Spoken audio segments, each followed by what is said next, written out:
Ahí sigue usted. Adelante, continuamos.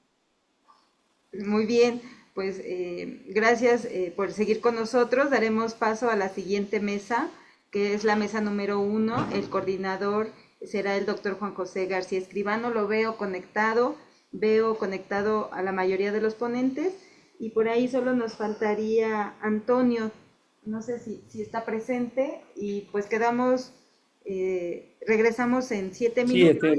Salvo que, bienvenido Antonio, salvo que el doctor Juan José refiera a otra cosa. No, no, sin problema. Empezamos a la hora que está estipulada dentro de 7 minutos. Gracias, un gusto. Buenas tardes. Bueno, buenos días allí y buenas tardes acá. Si alguien quiera compartir, si ya estamos listos con eso. ¿Cómo? Para compartir imagen, ¿no?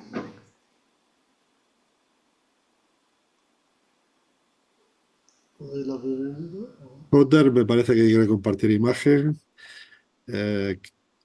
Esther, no sé si está conectada, No la he visto.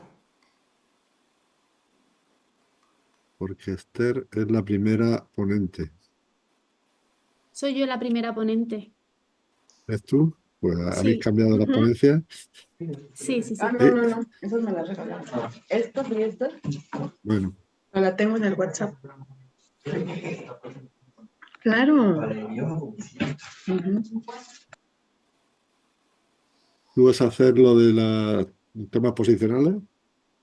Sí. O sea que Esther va a hacer redes sociales. Vale. Guerrero. Guerrero. Guerrero.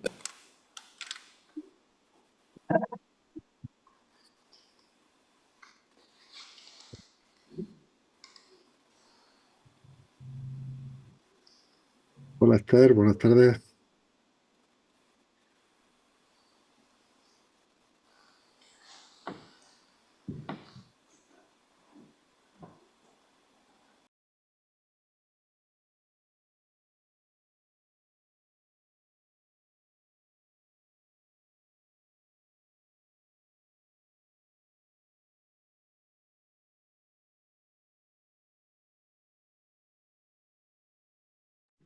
Adelante, doctor.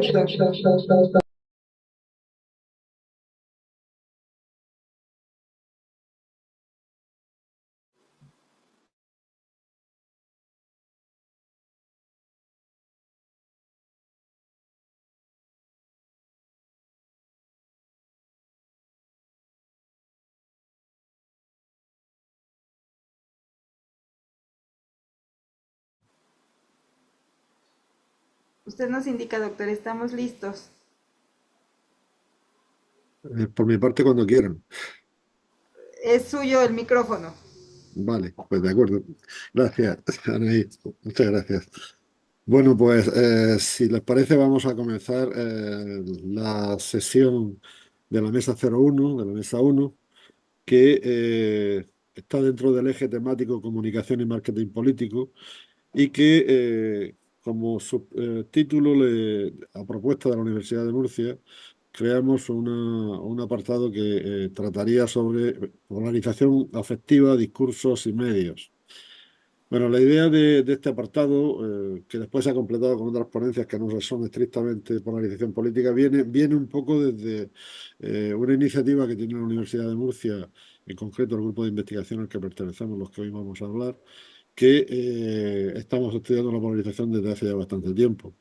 El grupo de investigación se llama CEMOP, se llama Centro de Estudios Murcianos de Opinión Pública, y hemos hecho ya, en estos momentos, 4 encuestas nacionales de polarización en España. No son regionales, no son de la región de Murcia, sino que son de toda España. Esas encuestas, precisamente esta propia semana, el viernes de esta semana, se presenta la cuarta. Y además estamos haciendo una serie de investigaciones que tienen que ver con redes sociales, con medios, y por tanto lo que queríamos era, pues de alguna manera, pues también dar a conocer un poco lo que estamos haciendo en esas investigaciones. Esas investigaciones las estamos dando a conocer a través de artículos, a través de, acaba de publicarse un artículo de los que estamos aquí, que se ha publicado en una revista norteamericana. Bueno, estamos publicando lo que estamos haciendo, pero bueno, queríamos aprovechar el Congreso para dar a conocer algunas de esas investigaciones. ¿Por qué el tema de la polarización nos interesa? Bueno, es un término, la polarización, que cada vez se utiliza más en ciencia política y en sociología se utiliza constantemente. De hecho, por ejemplo, la Fundación RAE, la Fundación de la Real Academia Española de la Lengua, el año pasado la eligió la palabra polarización como la palabra del año. Y la eligió como la palabra del año por su gran presencia en los medios de comunicación y porque está de alguna manera constantemente en la propia conversación de los ciudadanos. Se está utilizando constantemente y hoy día trasciende un poco incluso el marco del análisis político y aparece en conversaciones de familiares, de compañeros, de amigos. Bueno, la polarización se está asociando a una visión sistémica y a una dimensión político y social para referirse a procesos de crispación, de enfrentamiento, de animadversión, no solo entre las élites políticas, sino también entre los propios simpatizantes de los partidos políticos, entre los propios ciudadanos. Bueno, todo eso nos ha llevado a pensar que era necesario pues investigar. Es verdad que en Europa este tema está investigándose mucho, también en Estados Unidos, en otros sitios se investiga menos, pero en cualquier caso nos parece que la polarización está derivando a una serie de manifestaciones, a veces que ponen en cuestión la legitimidad de los propios gobernantes. Hemos tenido situaciones que todos conocemos, como por ejemplo el asalto al Capitolio el 6 de enero del 21, o por ejemplo también el asalto al Palacio de Planalto en Brasilia en 2023, después de perder las elecciones de Bolsonaro. Bueno, hay toda una serie de manifestaciones que están llevando a que la polarización nos parezca un elemento que hay que profundizar en ella y estudiar. Por eso, la idea de poner en marcha esta mesa y presentar algunas de las cosas que estábamos haciendo. Bueno, sin más, yo no voy a utilizar más la palabra. Lo que quiero señalar es que, bueno, tenemos aproximadamente 100 minutos, un poco más de una hora, y son 6 ponencias las que van a ser expuestas. Por tanto, si utilizáramos 15 minutos cada uno, llegaríamos casi a los 100 minutos, llegaríamos a 90 minutos. Por tanto, yo ruego que en la medida de lo posible seamos breves. En la medida de lo posible, si no llegamos a 15 minutos, casi mejor, para dejar un pequeño margen final por si alguien quiere preguntar, comentar, etcétera. Por tanto, empezamos sin más. No quiero alargarme yo para no consumir esos minutos. Y voy a dar la palabra sin más a la primera ponencia. La primera ponencia lleva por título La polarización afectiva ante temas posicionales en la política en España. Es una ponencia que va a presentar Kauter Baddik Albane y también la hemos elaborado Esther Clavero Mira y yo mismo. Por tanto, Kauter, adelante con la ponencia. No te Ah, escuchamos, Kauter. buenas tardes. Voy a compartir pantalla y empiezo.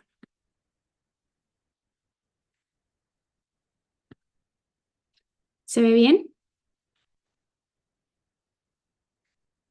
Se ve perfectamente, Kauter. Adelante. Vale.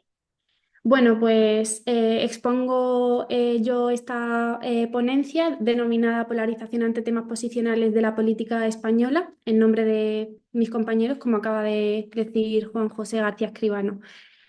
La polarización en la actualidad está siendo un tema muy creciente en las democracias liberales occidentales y en el caso de España es uno de los países más polarizados de la Unión Europea.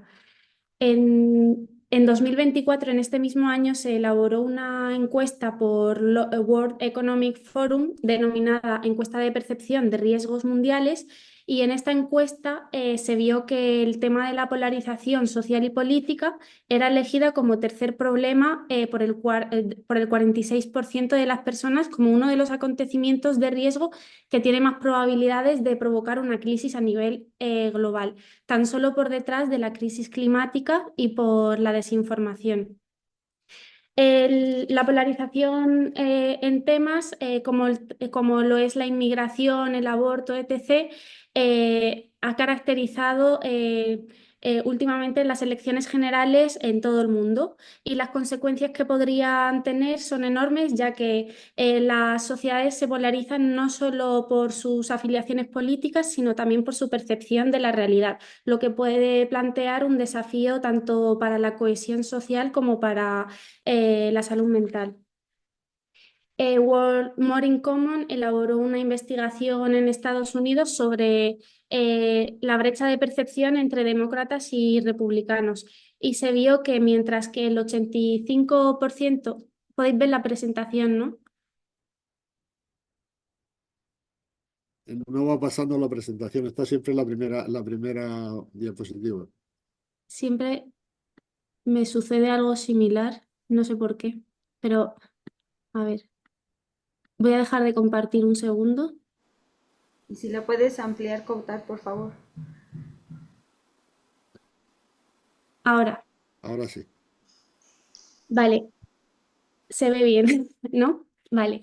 Sí, Pues mientras que el 85% de los republicanos se posicionan a sí mismos en pro de la inmigración controlada, la percepción de los demócratas sobre los republicanos, estos creían que solo el 52% de los republicanos pensaban eso. De manera similar, mientras que el 29% de los demócratas cree que Estados Unidos debería abrir sus fronteras, la percepción de los republicanos sobre ellos es que el 62% de ellos están en pro de la inmigración. En este sentido, se observa que hay más republicanos que están a favor de la inmigración de lo que piensan los demócratas y de manera similar, pero al contrario, hay menos demócratas en pro de la inmigración que lo que piensan los republicanos. Es decir, hay una brecha bastante grande entre percepción y realidad. Stolz elabora una distinción en relación a temas de interés político, distinguiendo entre temas transversales o de consenso y temas posicionales, que son los que generan una mayor confrontación.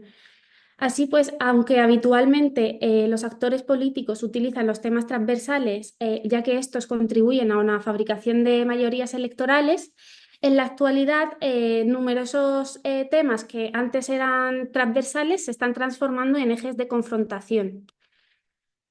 Vamos a hacer una distinción de los bloques ideológicos en España. En España se distinguen principalmente dos bloques distinguidos. Por un lado, los partidos de derecha y por otro, de izquierda.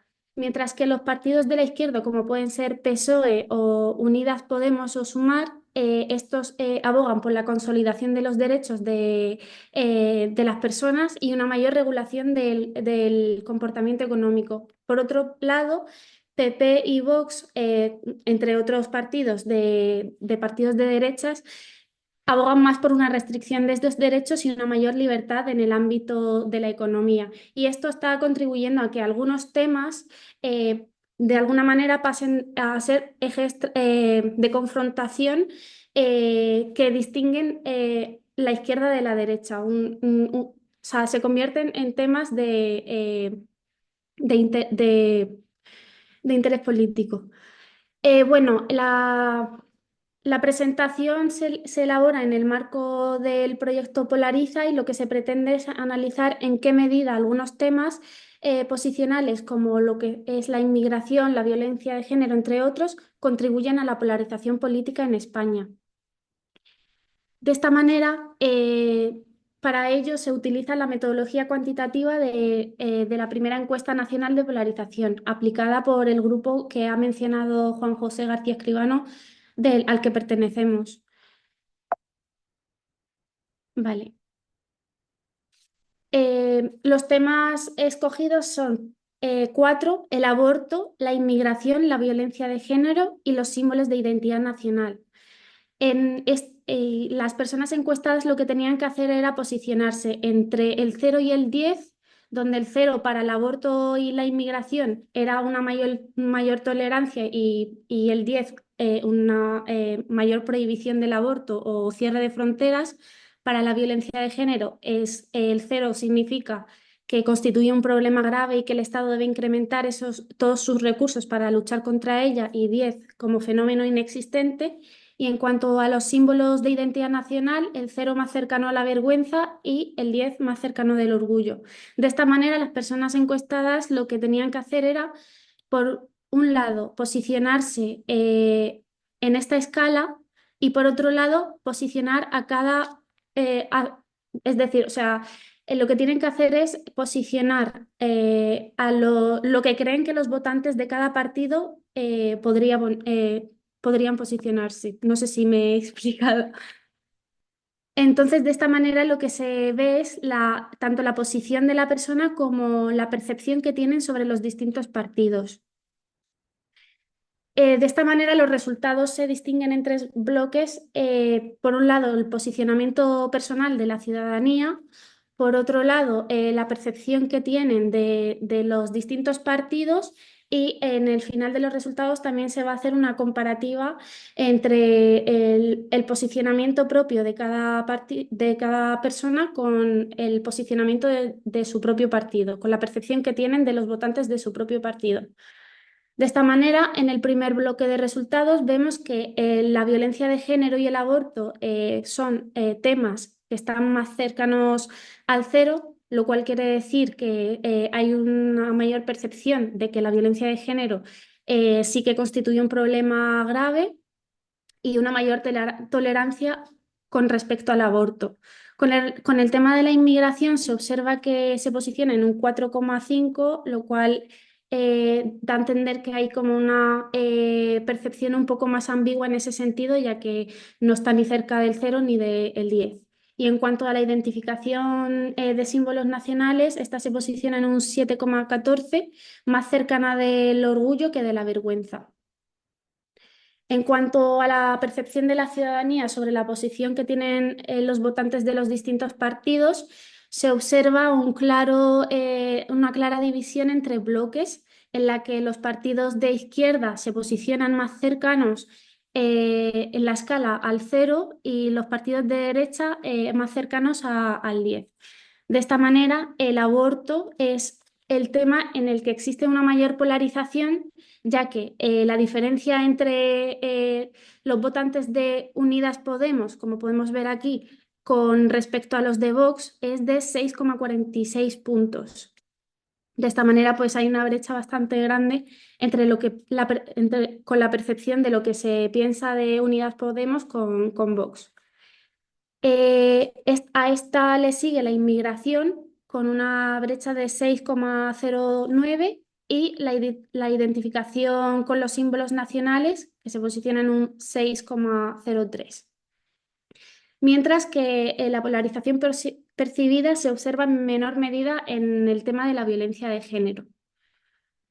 En cuanto a las diferencias entre el posicionamiento personal y la posición percibida por los votantes de su propio partido, tal y como se puede observar, por ejemplo, en la gráfica, vemos que tanto el aborto como la violencia de género es en las que se da una mayor brecha sobre la realidad y la percepción. De esta manera, con respecto al tema del aborto, Vox es el que más sobresale en tema percepción, porque pasa o sea, explicado de otra manera, los votantes de Vox se posicionan en un 4,9, mientras que su percepción de los votantes de su propio partido es de 7,1. De esta manera, pues la brecha es de 2,2, seguida por PP y por PSOE.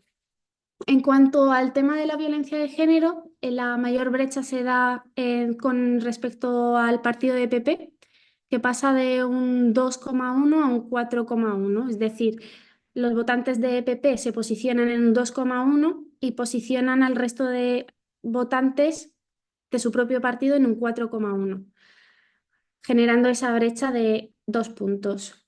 Mientras que en el caso de Vox sucede algo similar, que pasa de un 3,4 a un 5. En el tema de la inmigración, se observa que el caso, por ejemplo, de PSOE es la misma percepción, la misma posición personal es similar a la percepción que tienen de su propio partido.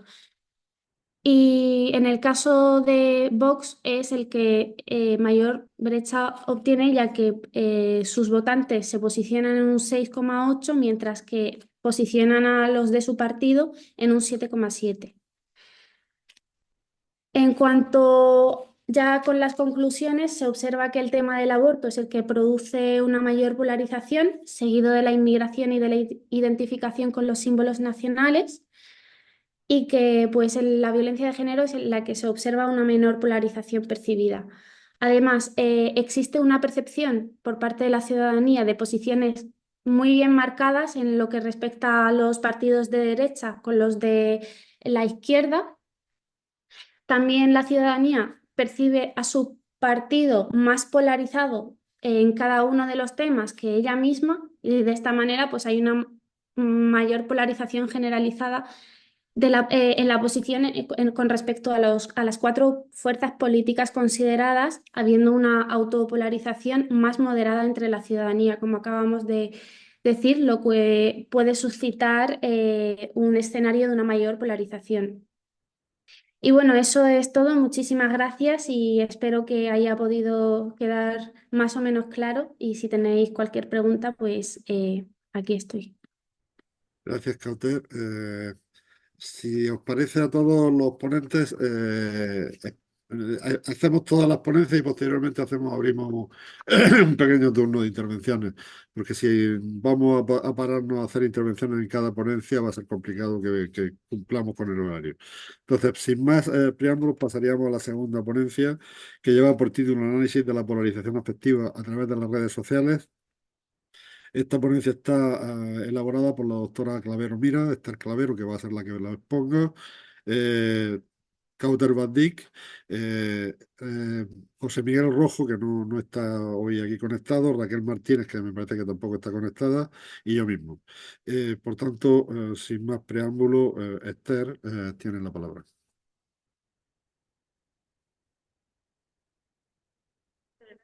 No se te escucha, Esther. ¿Me escucháis ahora? Ahora sí.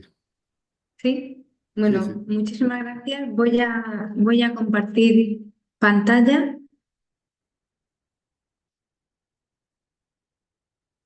¿La veis? Y sí la vemos. Vale. Bueno, pues en primer lugar, muchísimas gracias a los compañeros, a Juan José García Escribano, por moderar esta mesa y a quienes han hecho posible esta tercera edición del Congreso Internacional de Ciencia Política y Economía.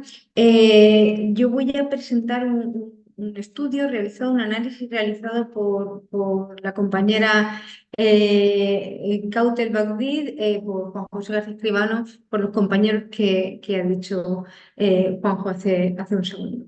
Bueno, este es un análisis sobre la polarización afectiva a través de las redes sociales que se realiza también en el marco del proyecto Polariza, que es un proyecto financiado por la Comunidad Autónoma de la Región de Murcia a través de la Fundación Seneca, que es una agencia de ciencia y tecnología. Y bueno, lo que pretendemos de alguna forma es medir la polarización que existe en las redes sociales. Es cierto, y yo creo que nos vamos a repetir a lo largo de toda esta mesa, que la polarización es un término, como decía Juan José, es un término muy utilizado en las últimas décadas y sobre todo desde mediados de los años 90. Dado que la transformación, yo creo que la digitalización de la sociedad transforma no solamente cómo nos comunicamos las personas, sino también la manera de informarnos y la forma en la que se participa en política. Se crean plataformas como Facebook, como Twitter o X ahora, como Instagram, no solo revolucionando esa comunicación que existe entre las personas interpersonal, sino también creando nuevos espacios donde podemos expresarnos, donde podemos dar nuestra opinión y además ser escuchados y consumir información política. Uno de los fenómenos más estudiados por otro lado, es el de la polarización política. Dentro del proyecto Polariza, nuestra investigación en concreto, esta que les voy a presentar, lo que investiga es el impacto que las redes sociales tienen en la polarización afectiva en España a través de la recopilación y el análisis de datos de redes sociales. Es decir, el objetivo principal es analizar cómo las redes sociales generan un impacto, influyen en la polarización afectiva. Tanto los mecanismos que podían estar intensificando esa polarización, ese fenómeno, como aquellos también que contribuyen a su mitigación.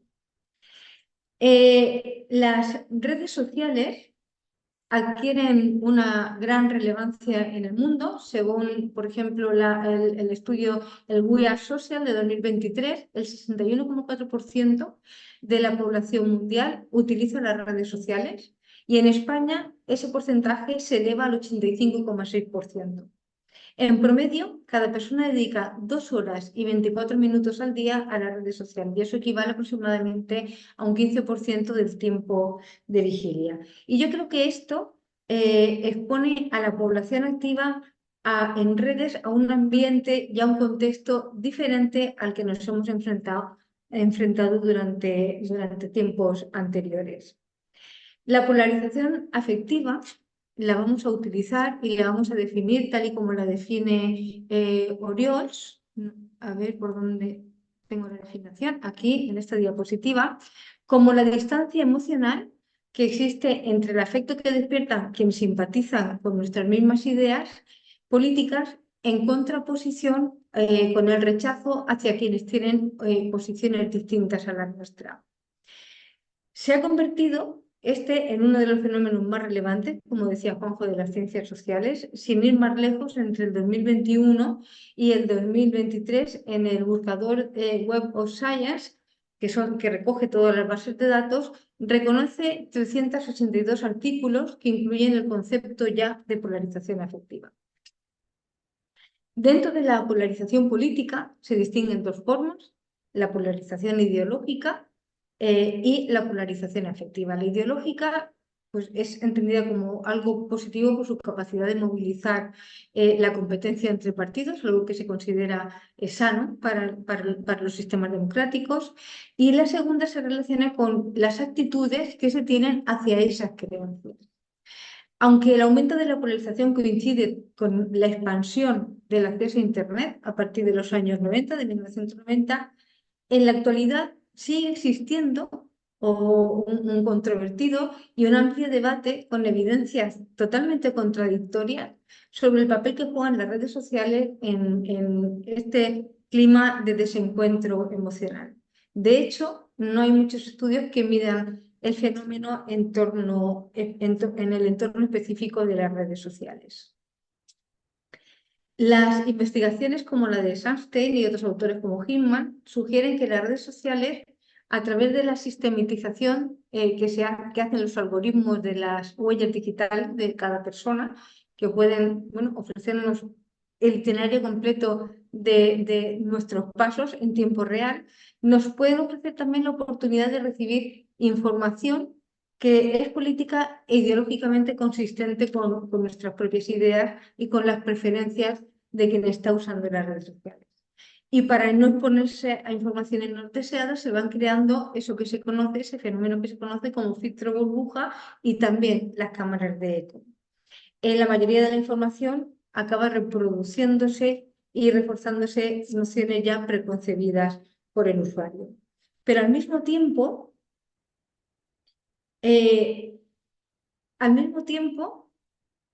hay otros datos que dicen justo totalmente lo contrario.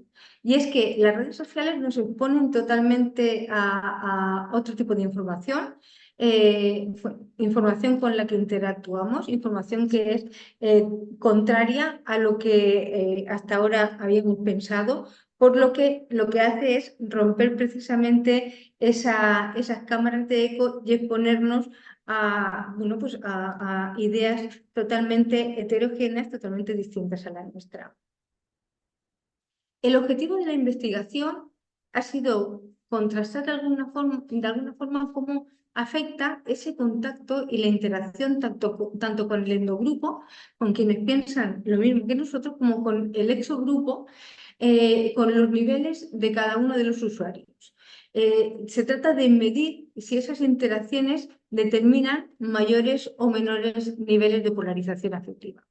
Y la metodología propuesta yo creo que es lo más novedoso en este sentido, en este análisis, en esta investigación, y es que se basa en el concepto de sessing social, que es una técnica que aprovecha la naturaleza interconectada y la inmensa cantidad de datos que tenemos disponibles en las redes sociales para, bueno, ir detectando patrones, ir detectando tendencias de comportamiento humano en las redes sociales.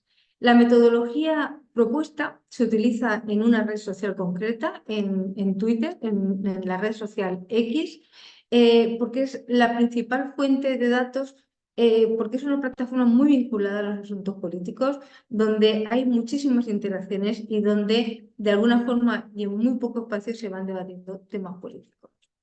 Esta metodología se basa en un enfoque basado en palabras clave, se seleccionan ciertas palabras clave y ciertos perfiles clave. Las palabras clave, como la investigación se desarrolla en el marco de las elecciones autonómicas en la región de Murcia de 2023, pues son palabras que tienen que ver con Vox, con Partido Popular, con Partido Socialista, Podemos, votar, inseguridad, campo, porque la región de Murcia es un territorio, una región con mucha agricultura, huerta, inmigración, sequía, Mar Menor, por la problemática que se ha tenido con el Mar Menor, peces muertos, etc. Y por otro lado, se seleccionan perfiles clave que pueden generar interacciones dentro de la red social. Bueno, pues periodistas, políticos, académicos, activistas y líderes de opinión pública que pueden tener un impacto significativo en la polarización afectiva. Este enfoque, basado en las palabras clave, nos permitió recopilar más de 29.000 tweets, 50.000 si incluimos todos los hilos que provocaron esos primeros tweets, desde el 1 de enero de 2023 hasta el día de las elecciones, que fueron el 28 de mayo de 2023. Para cada tweet se registró la identidad del usuario de Twitter, el texto del tweet y los metadatos asociados a cada uno de los tweets, incluidas las cantidades de me gusta, de citas y de respuestas que generaban. En cuanto al enfoque de perfiles, pues se recopilaron más de 21.000 tweets, 1 millón, incluyendo los hilos que generaban, lo que demuestra la riqueza que puede generar y la densidad de mensaje y de debate político que genera esta red social. Bajo esta sistematización se recopila la información de cada uno de los usuarios, el texto del propio tweet, los metadatos adicionales como la cantidad de me gustas, de citas, de respuestas y de retweets que han conllevado. Bueno, esta es la metodología que se utiliza, que voy a intentar explicarla.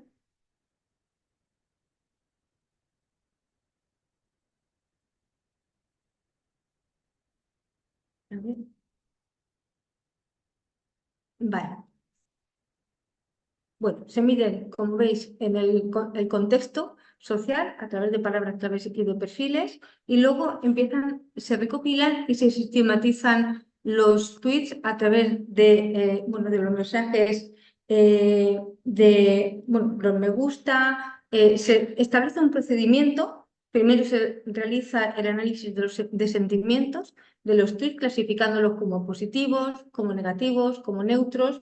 Luego se categorizan los usuarios según su afinidad con partidos políticos, los predominantes en la región de Murcia, y los usuarios se agrupan en 4 categorías diferentes.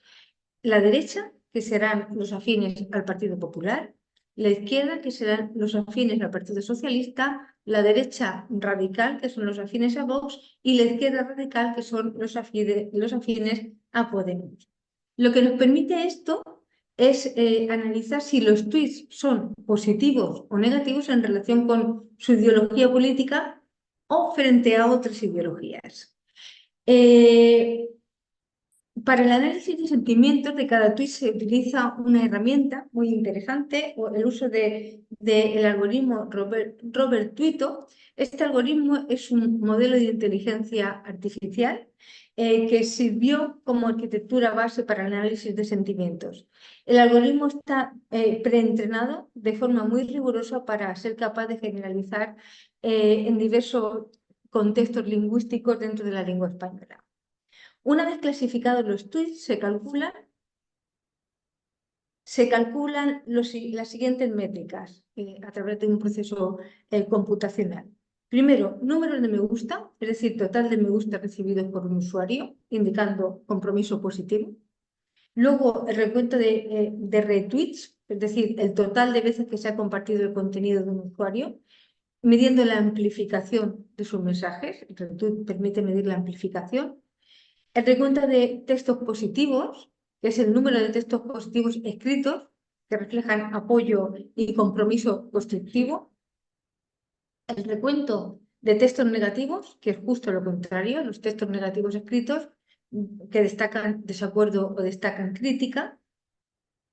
Y el recuento de textos neutros, ¿vale? Es el número de textos neutros escritos. Todo esto lo permite este medidor de algoritmos de inteligencia artificial. Tras recopilar estas métricas, ahora se calcula por separado a cada ideología política el número de interacciones entre sus usuarios.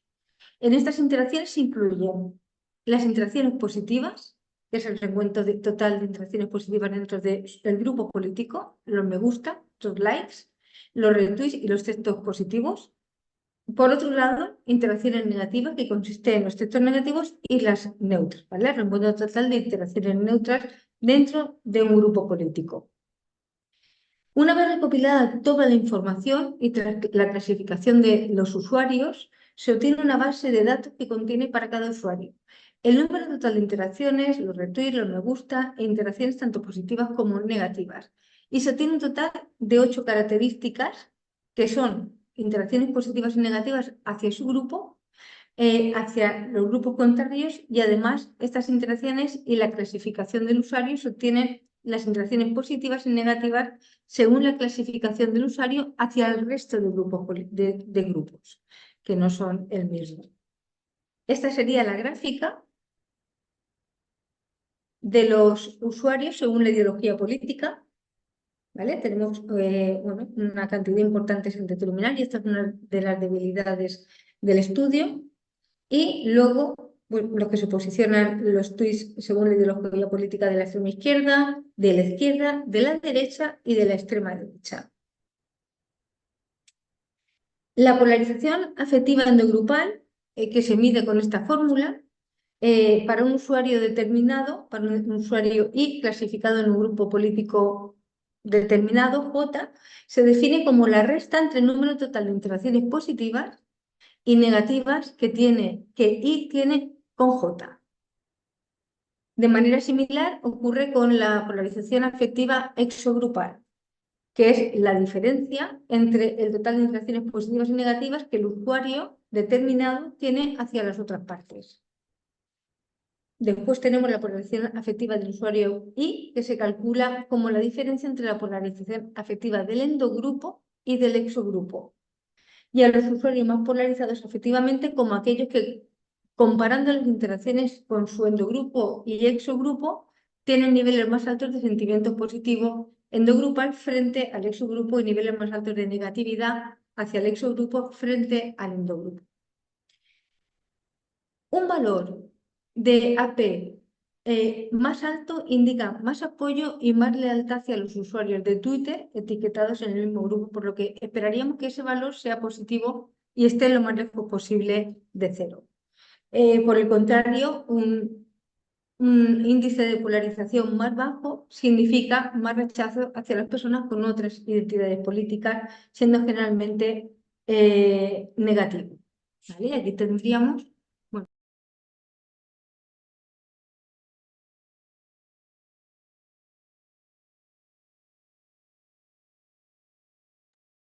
No se oye. Esther, no, no se te escucha. Creo que ha apagado el micrófono. Esther, tiene el micrófono Ahora, apagado. Ahora sí. ahora, ¿me Sí, escucháis ahora se te ahora? escucha, sí. Vale. Y vamos a las conclusiones. Vale.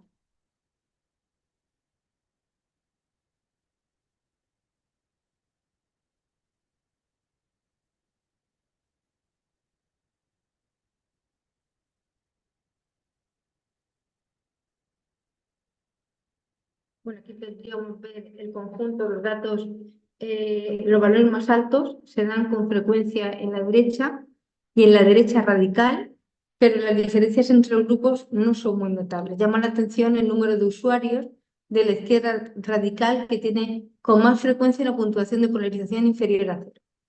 En definitiva, en conjunto los datos no indican niveles medios de polarización afectiva excesivamente altos y muestran una polarización bastante simétrica entre grupos. Si pasamos a las conclusiones, bueno, primero decir que hasta ahora la polarización afectiva se ha investigado poco, se ha investigado casi siempre a través de encuestas y poco monitorizando las redes sociales.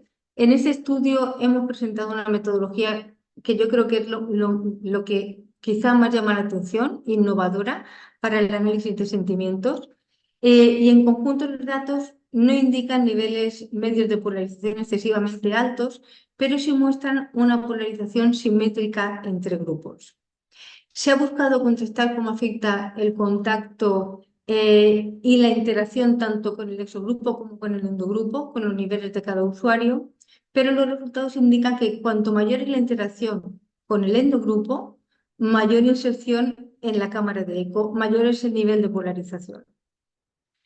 Se ha explorado la posibilidad de calcular la polarización afectiva mediante la modelización y considerando la menor información posible, utilizando una selección de características híbridas. Inicialmente se eliminaron variables correlacionadas de forma directa con la variable objetivo. Después se aplicó el método GRAPE utilizando como clasificador un árbol de decisión. Los resultados indican que es posible calcular la polarización afectiva de un usuario solamente conociendo las interacciones positivas con su endogrupo, y el coeficiente de determinación indica con un 90% de ajuste que la técnica Random Forest es capaz de predecir la polarización afectiva de un individuo solamente a ver que no. ¿Me escucháis ahora? Solamente con una variable. Solamente con una variable, sí. Este resultado destaca y refuerza la teoría de las cámaras de eco. Y estas serían las conclusiones más importantes de la investigación realizada por el grupo de investigación, que entre otras cosas analiza la polarización política en las redes sociales.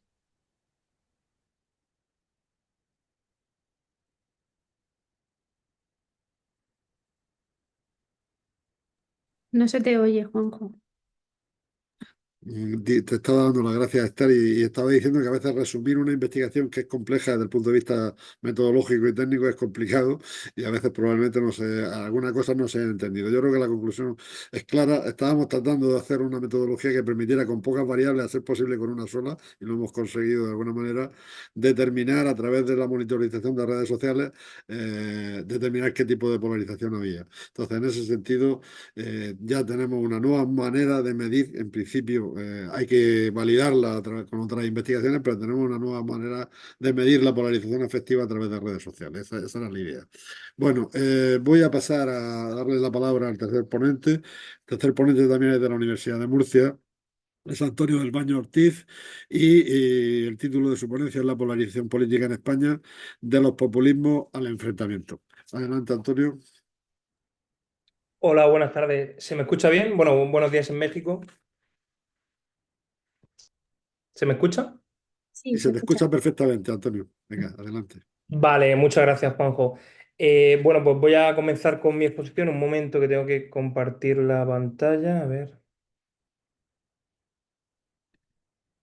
A ver si se ve. Creo que se ve bien. Sí, se ve bien. Vale, perfecto. Un momento que voy a minimizar esto. Vale. Pues como ha comentado el doctor Juan José, mi ponencia va sobre la polarización política en España, del populismo al enfrentamiento. Y bueno, vamos a ir entrando ya un poco en materia. Lo primero es decir que la polarización política es un fenómeno que afecta a muchas democracias actuales, incluida España. En nuestro país, esta polarización se ha intensificado en los últimos años, principalmente por el auge de partidos situados en los extremos del espectro ideológico, como es el caso de Vox en la derecha y Unidos Podemos en la izquierda. En este estudio yo he intentado responder una pregunta clave, que la pregunta sería, ¿cómo contribuyen los discursos de estos líderes políticos a aumentar la polarización ideológica y afectiva? Entonces, el objeto y los objetivos de mi estudio, en primer lugar, lo que quiero que se tenga claro, lo que yo buscaba con este análisis es entender cómo y por qué se ha intensificado la polarización política en España. Para ello, yo me he centrado en, primero, definir qué es la polarización y cómo afecta a la política española. En segundo lugar, identificar las causas que han llevado a este fenómeno, especialmente en el contexto de crisis política y social. Y, en tercer lugar, analizar el papel de los discursos políticos de los líderes de Vox y de Unidas Podemos, que ahora veremos quiénes son, y cómo refuerza esto las divisiones que hay dentro de la sociedad española actualmente. Por tanto, pasamos ya a la metodología que he utilizado para llevar a cabo este estudio. He utilizado una combinación de encuestas y análisis de discurso. Por un lado, estudiando los datos de las encuestas sobre la polarización política en España, particularmente del CEMOP, que hemos comentado antes, y por otro, analicé los discursos de los principales líderes de este caso de Vox, que es Santiago Abascal, y de Unidas Podemos en el Congreso durante la 14 legislatura, que va del año 2019 a 2022. En este caso, el líder de Podemos era Pablo Iglesias, que ya no está en política activamente, pero era el que lideraba Unidas Podemos en este periodo. Me he centrado sobre todo en cómo tratan los temas muy polarizantes que son el nacionalismo, la inmigración y los derechos sociales, que están generando mucha división actualmente. En cuanto a los resultados principales, no me quería extender mucho en esto aquí. Vemos que hay una polarización ideológica, que es la distancia que perciben los ciudadanos entre los diferentes partidos en temas claves. Lo que se descubre principalmente es que en España esta distancia es muy marcada en temas como la unidad nacional o los derechos de género o, digamos, temas feminismo. Por ejemplo, Vox defiende una postura más bien conservadora, muy conservadora, apostando por una España más centralizada y rechazando la inmigración. Mientras que Unidas Podemos promueve un enfoque mucho más progresista, apoyando la diversidad y los derechos de las minorías. Esta distancia entre los discursos refuerza la sensación de que las posiciones intermedias no tienen cabida en el debate político actual. Pasamos a los resultados en cuanto a polarización afectiva. No se trata ya solo de diferencias ideológicas, sino que también en la polarización afectiva, que es cuando los votantes no solo discrepan, sino que además rechazan emocionalmente a los votantes o seguidores del otro bando.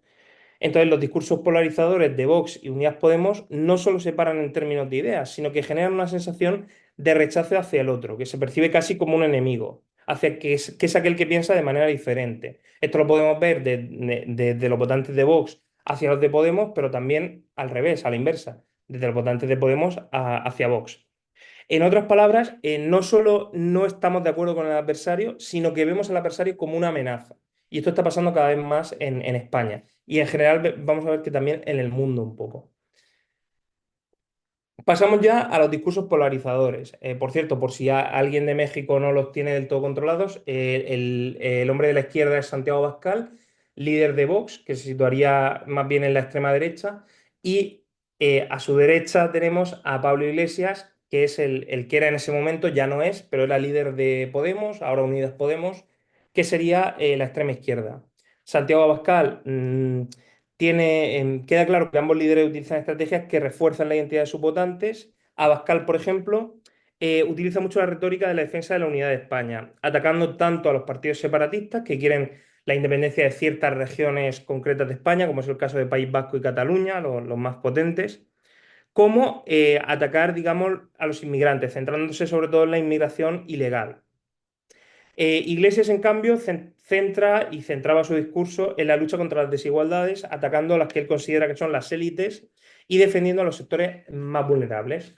Entonces, estos discursos lo que hacen es que las bases de ambos partidos se sientan más alineadas con sus líderes, pero al mismo tiempo refuerzan el rechazo hacia el otro, es decir, hacia el votante de la otra postura, la otra posición ideológica. Aquí he añadido un gráfico que es bastante interesante de polarización en torno a los líderes por sexo. Vemos cómo tenemos a los 4 líderes actuales y todavía más interesante la polarización en torno a los líderes por edad, siendo una escala de 0 a 10 donde 0 es antipatía o rechazo y el 10 sería la máxima simpatía o adhesión. Aquí tenemos Abascal una vez más, destaca en este gráfico. Pasamos ya a lo que serían los temas divisivos. Los temas que más dividen son aquellos relacionados con la identidad nacional, los derechos de género o el tema del feminismo y las políticas de bienestar social. Por ejemplo, el debate sobre la inmigración o el independentismo catalán son claros ejemplos de cómo ciertos temas no solo generan una discusión, sino que polarizan profundamente a los votantes, sobre todo de estos 2 partidos que estamos analizando, que son Vox y Unidas Podemos. Estos temas, cuando son tratados con una carga emocional tan fuerte como se hace ahora en España, amplifican la sensación de un nosotros contra ellos. Entonces, esto conduce a una gran polarización en toda la sociedad española. Pasando ya, por no extenderme mucho, a las conclusiones, podemos apreciar claramente que se ha producido una erosión del diálogo político. Uno de los efectos más preocupantes de la polarización es que dificulta el diálogo. Los extremos se están apropiando, están capturando el debate político, están marcando la agenda y eso está dejando menos espacio para posiciones más moderadas. Los votantes se sienten cada vez más inclinados hacia un lado o hacia el otro, lo que hace que un consenso, grandes consensos como fueron en España, por poner un ejemplo, los pactos de la Moncloa, hoy se perciban como algo imposible de lograr en el panorama actual. Luego hay desafíos para la gobernabilidad. Claro, la polarización afectiva es un reto muy grande para la gobernabilidad porque genera desconfianza y dificulta además la cooperación entre rivales políticos. Los ciudadanos ya no solo, como comentaba antes, no solo desconfían del partido contrario, sino que ven a sus votantes como enemigos. Es decir, no, van más allá. Esto se refleja en el bloqueo político que vivimos, por ejemplo, ahora mismo en España, donde parece cada vez más difícil que un bloque llegue a ningún tipo de acuerdo con el otro bloque. Hay muchas cuestiones paralizadas. Si echan un vistazo a la actualidad política en España, el gobierno prácticamente no puede aprobar leyes ahora mismo, incluso no puede contar con la mayoría de la investidura porque es intrabloques. Digamos que se mezclan un poco los bloques por tema de PNV y Junts. Luego, pasando a la siguiente conclusión, en cuanto a los medios, el papel de los medios de comunicación y las redes sociales, han tenido un rol muy fuerte en esto. Los medios están amplificando los mensajes más extremos porque es verdad que generan más impacto, digamos, se comparten más y en redes sociales 3/4 de lo mismo. Es más fácil que un discurso polarizador se viralice, se comparta muchísimo en redes y por tanto llegue a más gente, que es lo que quieren estos partidos. Todo esto ha contribuido a que la política se convierta en una especie de espectáculo donde los argumentos más simples y radicales son los que captan la atención. Muchas veces son vídeos cortos de 15 segundos donde se capta la atención muy rápido y se comparte muy rápido porque hay un mensaje muy polarizante y muy impactante. En cuanto a posibles soluciones, pues si quisiéramos reducir la polarización, lo más crucial es que los líderes políticos sean más responsables en su discurso. Es decir, necesitamos políticos que busquen más el consenso y el diálogo en lugar de recurrir a la confrontación constante para ganar votos, como si estuviéramos viviendo en una campaña electoral prácticamente permanente. Y además, el fortalecimiento de políticas públicas que reduzcan las desigualdades sociales podría ser clave para evitar que los problemas económicos se conviertan en un terreno fértil para aumentar todavía más la polarización y que crezcan los partidos de los extremos o incluso puedan surgir nuevos partidos todavía más escorados a algún extremo, tanto fuera izquierda como fuera derecha, como está pasando ya en España con el nuevo partido que ha surgido en las elecciones europeas, que se llama Se acabó la fiesta, liderado por Alvise Pérez. Por cerrar ya y no extenderme todavía más, la conclusión principal es que los líderes políticos juegan un papel clave en la polarización y es necesario un cambio en su discurso. En este caso sería Abascal y Yolanda Díaz, que sustituyó a Pablo Iglesias, para reducir esta tendencia que es un poco, empieza a ser ya peligrosa. Y nada, muchas gracias por escucharme y cedo la palabra. Muchas gracias, Antonio. Sin mucha más dilación, vamos a pasar a la cuarta ponencia. La cuarta ponencia lleva por título Ciudadanía Global en un ambiente universitario. Está presentada por Anabel Martínez Guzmán, Teresa Alzás García, Beatriz Sauza Ávila, Gisela Janet Espinosa Álvarez y Verónica Velázquez Romero, pertenecientes al Tecnológico de Estudios Superiores de Coalcao. No sé quién va a intervenir, me imagino, he visto que Anabel me parece que estaba conectada. ¿Quién interviene? Anabel. Anabel Bueno, Martínez. sí, yo Hola. intervengo. ¿Sí me escuchan? Perfecto. Perdón, es que no había conectado el micrófono. Estoy tratando de compartir la pantalla. Adelante. Espero, ¿se ve? De momento no.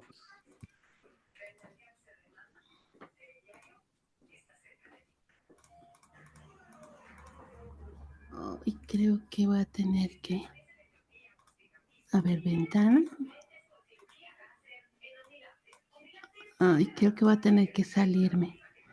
Es que a veces me pasa que necesito hacer mucho más pequeña la escala para ver, para que se vea el aceptar. ¿Me escuchan? Perdón. Sí, te estamos escuchando, pero no vemos la pantalla. Sí, no me deja compartirla. Es que creo que no me deja ver el modo de pantalla, no me deja ver tengo que desconectarme y volver a conectarme, o le puedo compartir a alguien aquí la presentación para que no nos atardemos mucho. Anaí, ¿es posible? Sí, a ver, déjenme verla. ¿Cómo lo puedo compartir? ¿Cómo puedo compartir el archivo en chat? Si no lo puedes mandar ahí al chat, o si quieres reiniciar y continuamos con la siguiente ponente y regresamos contigo. Sí, puede ser que Sí, efectivamente te damos reinicio un tiempo Ajá, reinicio, vale, pues gracias. entonces, si os parece, efectivamente nos vamos a la ponencia 5 Sí. y así avanzamos. Sí, muchas gracias. Venga, y ahora después volvemos contigo. Venga, la ponencia 5 lleva por título El poder de la enunciación e ideología, el discurso de las conferencias mañaneras presidenciales, y está elaborada por Sandra Flores Guevara, Kevin Hernández García y Jesús Alejandro Hernández Guzmán. Me parece que Sandra también estaba conectada, no sé si va a ser ella la que exponga la ponencia. Sandra. Hola, si gustan ya podemos iniciar. Adelante. Gracias. Un segundo, entonces vamos a compartir pantalla. Perfecto.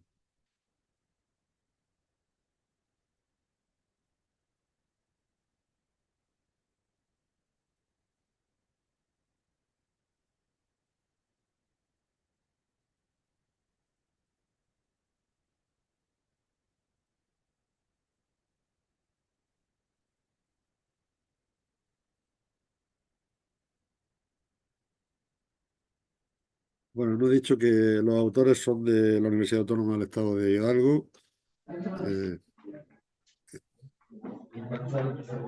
Listo, muchas gracias. Me da mucho Adelante. gusto saludarlos. Muy buena tarde.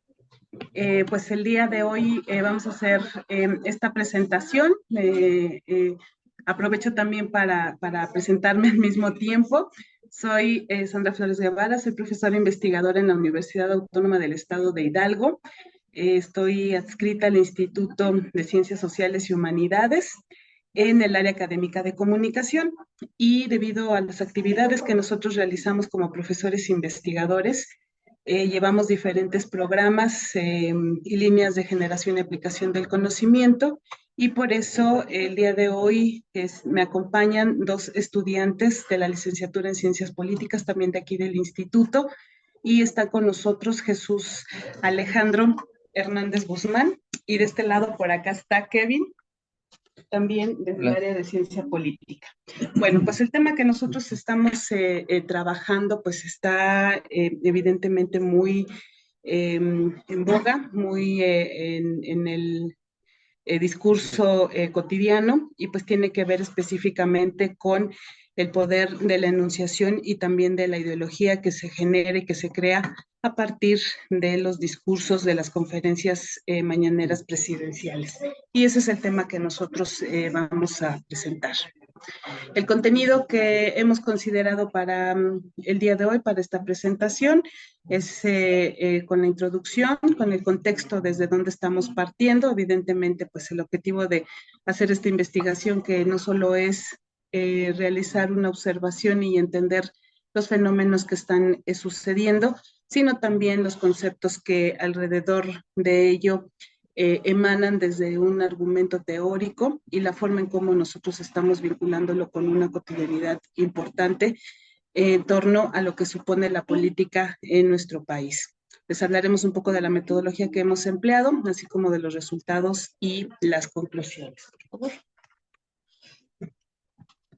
Iniciando un poco sobre la introducción, debemos iniciar a partir de que el expresidente, ya ahora Andrés Manuel López Obrador, entró en el 2018 y utilizó a las mañaneras como una forma o una herramienta de poder comunicar su visión política y conectar con toda la ciudadanía. Dentro de las mañaneras ocupaba un discurso que se centra en la lucha contra la corrupción, la justicia social y el desarrollo económico, en donde su lenguaje es de manera accesible y directo a comparación de sus antecesores. Dentro del mismo discurso, tiene, dentro del formato, incluye un breve resumen y al final una sesión de preguntas. Todo esto es para incentivar la participación del público, así como los medios de comunicación, y utiliza anécdotas como ejemplos para así conectar con sus seguidores. Y la siguiente, Kevin, por favor. Y de esta manera, en las mañaneras podemos decir que son conferencias que el expresidente Andrés Manuel ocupaba para dar temas actuales, como también hablar sobre la información sobre su gestión de gobierno. También el mismo espacio abarca sobre la transparencia y la comunicación directa con la población, aunque también por el contenido de todas ellas genera debate entre la comunicación del presidente hacia la población. Y por último, podemos decir que las mañaneras, durante su sexenio, se consolidan como un símbolo de gobernanza, en donde habla principalmente de su agenda política, como tiene el enfoque hacia la política mexicana. De esta manera genera un impacto hacia la percepción de la ciudadanía como para el debate político nacional.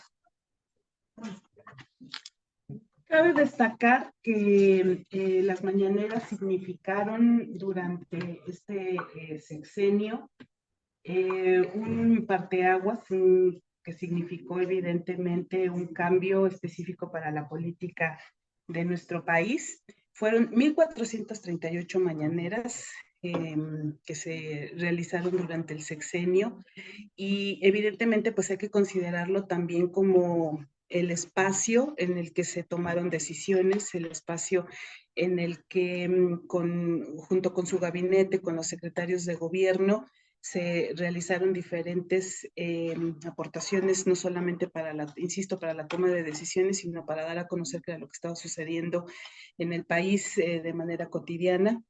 Y se ha tomado este ejercicio de comunicación más que un tema de comunicación, sino más bien fue una nueva modalidad de gobernar desde una lógica, evidentemente, de la comunicación, y por eso partimos de ello y retomamos los aspectos del lenguaje y de la teoría de la enunciación, porque nos están ayudando a entender de qué manera se legitima, se ejerce un liderazgo, se mantiene también la popularidad, evidentemente, de quien en este sentido se posicionó como el principal enunciador, y en este caso fue el expresidente de la República. Fue también tomada la mañanera como un mecanismo de control mediático. Y en ese sentido, en el de ubicar el qué se habla, cómo se instrumentalizó el discurso enfocado evidentemente también a las emociones, pues nosotros retomamos este aspecto teórico para poder entender de qué manera se consolidó toda esta dinámica y todo este fenómeno. Y es en el marco de la tradición del análisis del discurso, de la tradición francesa, en el cual nosotros retomamos y partimos desde lo que significa la enunciación, como para hacer referencia al análisis de las huellas o marcas del proceso individual de producción de un enunciado lingüístico. Partimos también del postulado de Emile Benveniste, que es uno de los lingüistas con mayor tradición, que propone evidentemente también realizar a través de una serie de términos y expresiones cómo se construye a sí mismo a través del lenguaje el enunciante, y de esta manera cómo es que el locutor o el enunciador hace alusión a diferentes formas y significados para retomar ciertos elementos y en ese sentido legitimar su postura, y en este caso como lo realizó durante estas 1438 conferencias mañaneras. También nos estamos enfocando hacia el aspecto de lo que se generó a través de los discursos propuestos todos los días a las 7 de la mañana, por cierto, donde se realizaron las conferencias mañaneras, y en donde también el aspecto de la ideología es parteaguas y es fundamental. Por un lado, porque lo hemos considerado como un elemento significativo, como parte de lo que hoy el propio discurso es parte de lo que los aparatos ideológicos del Estado, y en este caso desde las instituciones, genera e impacta en la sociedad, y a partir de ello, como desde los discursos, desde la enunciación específicamente, y en este caso desde el expresidente de la República, sirvió para poder determinar los modos de pensamiento y también evidentemente para interpretar la realidad. Se tiene también considerado como desde la organización política y social del Estado, pues se determinó una forma específica para poder entender la manera en la que no solo se entendió la figura del presidente, sino también la del propio gobierno y de las formas de enunciación que se generaron a partir de ello y que la propia ciudadanía las empezó a adoptar. Por ejemplo, el tema de la cuarta transformación, o el tema no específicamente de referirnos a Andrés Manuel López Obrador como el presidente de la República, sino de una manera mucho más cercana, y que son cuestiones que las estaremos identificando también en la parte de las conclusiones. Entonces ahora les vamos a presentar la manera en la que hicimos esta revisión, y entonces le cedo la palabra a mi compañero Kevin. Hola, ¿qué tal a todos? Bueno, pues en cuanto a la metodología, tuvimos un primer acercamiento a la selección de los temas más importantes, temas y circunstancias más importantes que se vivieron en el sexenio. Algunos de ellos fueron, pues, la corrupción, coronavirus, delincuencia, el aeropuerto, el Tren Maya. Como sabemos, pues hubo muchos más, ¿no? Pero nos enfocamos en los más importantes y en los que, pues, queríamos aterrizar este tema, ¿no? De la ideología y la teoría de la enunciación. Posteriormente recopilamos los cortos, donde pues hacía mención los temas, ¿no? Las mañaneras, tanto en video como en versión escenográfica. Y toda esta información la plasmamos en una matriz de información, donde pues la clasificamos por año y por tema.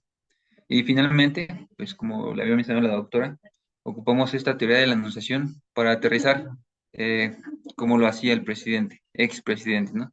Cómo es que él ocupaba estas partes para llevar a cabo su discurso, su discurso pues, hacia pues, a todos los mexicanos y mexicanas. Algunos de estos temas, pues es el argumento de autoridad, la descalificación, justificación, palabras de choque, paranomasia, metáfora, esquematización y entre otros, ¿no? Bueno, no vamos a poder como así tal cual explicar todos, pero los que vimos más presentes, pues como el argumento de autoridad. Siempre estaba presente esa parte de la corrupción, ¿no? La corrupción, fuchicaca, decía el presidente, ¿no? Expresidente, perdón. La descalificación con su discurso de, pues nuevamente, no a la corrupción, la descalificación con, pues que le llevaran la contraria, la justificación. Vamos a ver un pequeño video más adelante acerca de la justificación y las palabras de choque, ¿no? Que esas palabras de choque son una palabra, que es una palabra nada más, pero dice muchísimo. La cuarta transformación, la corrupción, eh, palabras que él decía en muchísimas ocasiones y sabíamos pues a qué se refería, ¿no? Bueno, a continuación vamos a poner unos ejemplos, solamente dos, no tenemos tiempo, pero pues si gustan, pues ya saben, tenemos una matriz en la cual podemos pues argumentar esta teoría de la enunciación, ¿no?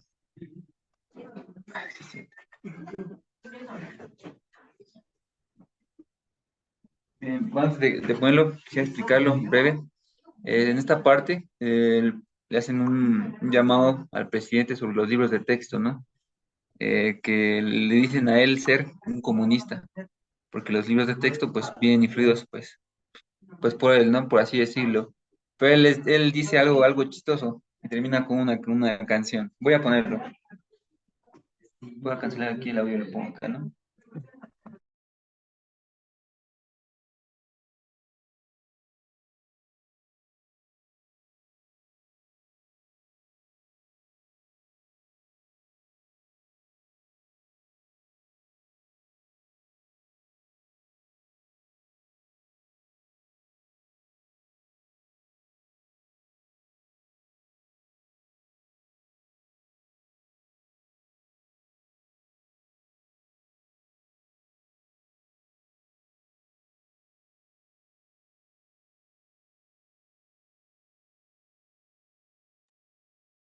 No se escucha el sonido, ¿eh?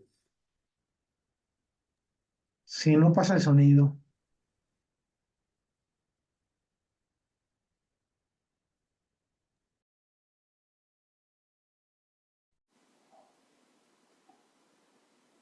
Quizá que esté cargando lo pudieras regresar.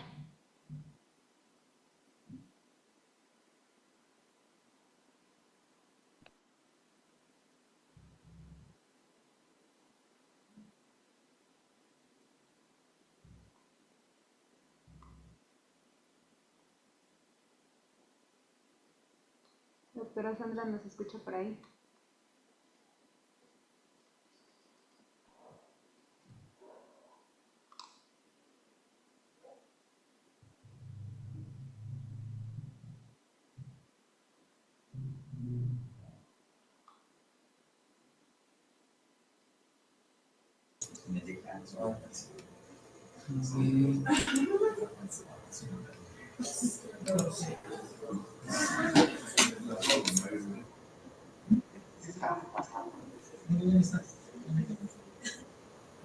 Parece que no se escucha nada.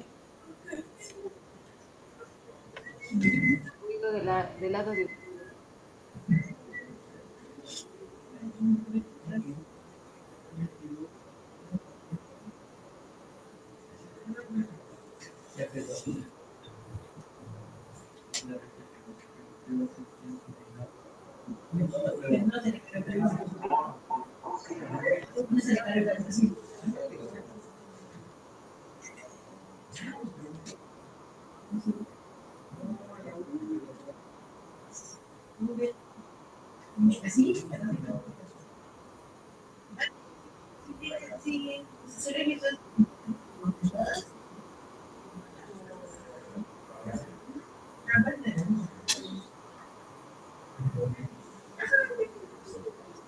No se está escuchando nada, ¿eh?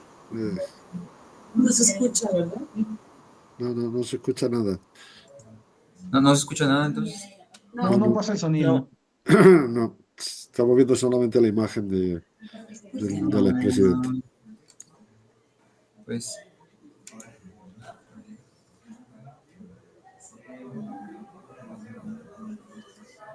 Aquí nosotros sí lo estamos escuchando bien en la reproducción de la presentación. Nos llama la atención que no lo escuchen. Si no, vamos a continuar con él porque si no nos estamos comiendo El tiempo. el tiempo. Bueno, pues Sí, no, sí, podemos contar así. No. Sí, en esta parte lo...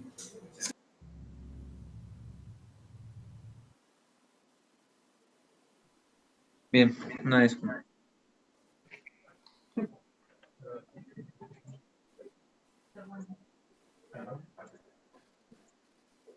Sí, pues comentábamos en esta parte de él hacía mención de los libros de texto, ¿no? Que los dicen ver como comunistas, como si fueran ovnis, y al final ponen la canción de los marcianos llegaron ya, ¿no? Entonces hace una burla, irónicamente, ¿no? De que le hacen a él ser comunista, pero pues en realidad no, él no, pues define esa parte de que no es comunista, sino simplemente, pues son los libros de texto y ya, ¿no? En la siguiente, una justificación, esta me llamó muchísimo la atención, pues es sobre la caída de la línea 12 del tren, del metro, perdón, y él dice estas palabras, trataré de decirlas tal cual las mencionó. Él dice que las personas a las que están más afectadas, pues son personas humildes, trabajadoras, y él dice esto, que esas personas entienden que esas cosas pues llegan a pasar a veces. Entonces hace, pues sí, esta justificación, ¿no? Haciendo entender que porque son personas trabajadoras y humildes, pues tienen que seguir pues, con su vida, ¿no? Sabemos que pues, hubo bastantes afectados en cuanto a esto, pero pues una vez más hacemos esta ejemplificación para recalcar o marcar cómo es que el expresidente llega a ocupar esta teoría de la anunciación en sus discursos, en sus discursos. Muy importante también que debemos mencionar es de que él siempre fue, pues, sí, populista. Una parte de la teoría de la anunciación habla sobre el esoterismo y dice que el esoterismo es un arma de doble filo al utilizar tecnicismos, ser muy formal en el discurso, pero no. Él siempre trató de utilizar un lenguaje el cual pues era para todos, ¿no? Aquí pusimos algunas de sus frases. Me canso ganso, lo voy a acusar con sus papás. Amor con amor se paga. Fuchi caga, ¿no? Que no hay que ser su tapadera. Entre algunas frases, como otras, pues siempre trató de ser, pues sí, populista, algo que marca la diferencia. Muy bien, bueno, esta parte fue, en cuanto a mí, y los ejemplos, repito, que pudimos cruzar con la historia de la nación. Hay muchísimos más, como les comentábamos en un principio, pues creamos esta matriz de información, todos los temas relevantes en todo su sexenio, y cómo es que los podemos cruzar con la teoría de la nación. Sin embargo, tenemos estos dos, y los pusimos, pues sí, ejemplificar ahorita en el Congreso. Pues por esto es mi parte, y les cedo nuevamente la palabra a mis compañeros. Ahora, dentro de las conclusiones, pudimos observar que las mañaneras representaron durante el sexenio de Andrés Manuel una forma de entender la comunicación política dentro de un proceso comunicativo. Las redes sociodigitales se convirtieron en una caja de resonancia para los discursos y a su vez el mismo discurso y las formas de enunciación se convirtieron en una estrategia de control mediático. El mismo mecanismo discursivo estaba basado en una enunciación que se convirtió después en un modelo de implementación de poder donde se abusó de espacios mediáticos. Cabe señalar también que podemos observar que las mañaneras se convirtieron como tal en un modelo de comunicación gubernamental que incumplieron con los estándares democráticos requeridos para que los ciudadanos pudiéramos ejercer plenamente el derecho de acceso a la información en la rendición de cuentas de los gobernantes. Y como bien se ha expuesto en este acercamiento, en este primer acercamiento, para poder identificar cuáles eran las líneas específicas de enunciación y de discursos que predominaron durante estas más de 1000 400 mañaneras, pues estas conferencias matutinas fueron espacios evidentemente propagandísticos, disfrazados de ejercicios periodísticos, los cuales, pues, por un lado, están reforzando identidades colectivas que están creando artificialmente, y crearon artificialmente una serie de argumentos que ya los vimos también reflejados en el ejercicio del voto el pasado 2 de julio y precisamente el día de ayer en la toma de protesta de la nueva presidenta de nuestro país. Y por otro lado, pues nos hace muy necesario reflexionar a todos, y no solamente como investigadores, sino como ciudadanos del país, que el abuso de poder público, que va más allá de las formas clásicas de una mala praxis gubernamental, aprovechándose de un espacio en apariencia con el derecho a ejercer la información hacia los ciudadanos. Esto quiere decir que nosotros también nos encontramos con una saturación de mensajes bajo estrategias enunciativas que provocaron un tipo también de polarización entre la sociedad mexicana. Vimos la construcción de escenarios discursivos que irrumpieron en la conformación de la ideología y también en la conformación de las propias instituciones. Y bueno, pues nosotros estamos proponiendo continuar con este proceso de investigación con la finalidad de seguir encontrando cuáles fueron todas esas modalidades, no solamente del ejercicio del discurso, de la legitimación, del abuso de poder, sino también de enfrentarnos con la construcción de una nueva postura ideológica para el país. Y bueno, pues en ese sentido, entender cómo los procesos del ejercicio político basados en las estrategias discursivas de la modalidad de lo que hoy está ejerciendo Morena como una fuerza política del país, pues aún evidentemente son cuestionables. Y bien, pues esto es lo que nosotros estamos trabajando y que, como les he señalado, pues estamos aún en proceso de seguir indagando y pues por eso es que estamos acá. Muchas gracias. Muchas gracias, Sandra. Muchas gracias, Jesús Alejandro y Kevin. Vamos a pasar, vamos a volver a la ponencia que no vimos anteriormente, la de Ciudadanía Global en un ambiente universitario, de Anabel Martínez Guzmán, Teresa, Beatriz, Gisela y Verónica. Si están dispuestas ya, vamos a esa ponencia, si no, vamos a la última. Anabel Martínez. Anabel, ¿me escuchas? Sí está conectada. Anabel. Y ya les voy a compartir pantalla, espero. Venga, perfecto. ¿Sí se Ahora ve? se ve perfectamente. Ah, perfecto. Gracias. Adelante, Anabel. Una disculpa por el error técnico.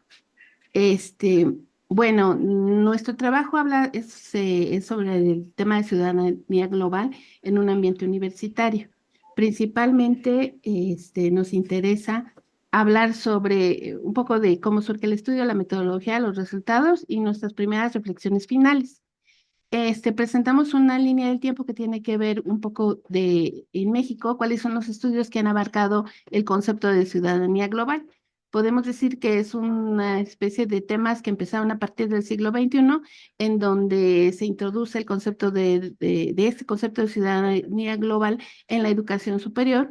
En 2003 ya se empieza a formalizar a partir de la Declaración Mundial de la Educación, de la importancia de este concepto en la educación superior formulado por UNESCO, incluyendo al tema de la ciudadanía global como uno de los objetivos de la educación superior. Entre 2006 y 2010, dijéramos que empiezan a surgir diferentes iniciativas por diferentes universidades, pero es hasta el 2008 cuando surge el primer estudio, o de lo que al menos ahorita hemos encontrado, sobre el papel que deben jugar el concepto de ciudadanías globales en la formación de estudiantes, ¿no? Y pensando en este concepto de nuevos ciudadanos globales.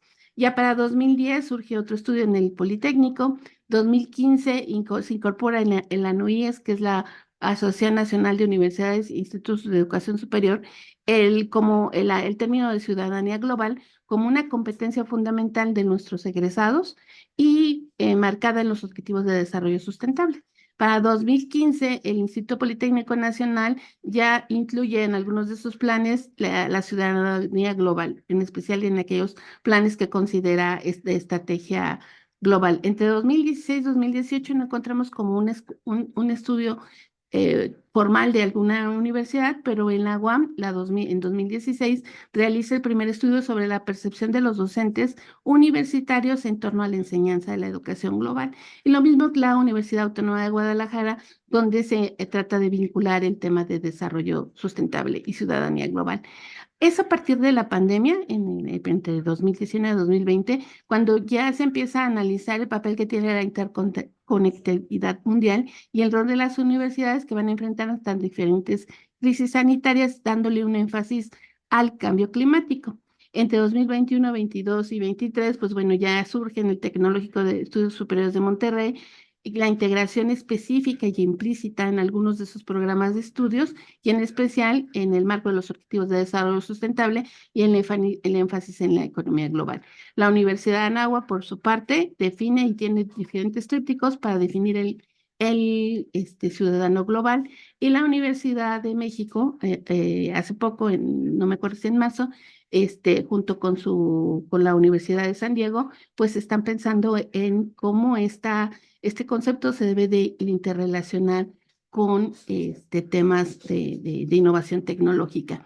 Nuestro estudio parte del supuesto de Saavedra, donde el concepto de ciudadanía global está vinculado a la voluntad que enfrentamos todos ante diferentes problemas que están asociados al cambio climático, a problemas internacionales como la migración entre otros, ¿no? Las crisis económicas, por ejemplo.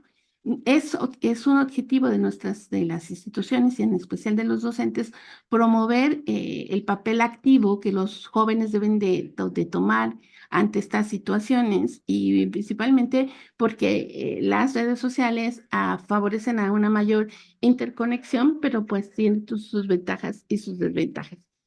Se considera en la mayoría de estos trabajos que el docente formaliza el concepto de ciudad global o ciudadano global a partir de ciertas dimensiones, que va a ser la cognitiva, la socioemocional y aquella vinculada con el medio ambiente.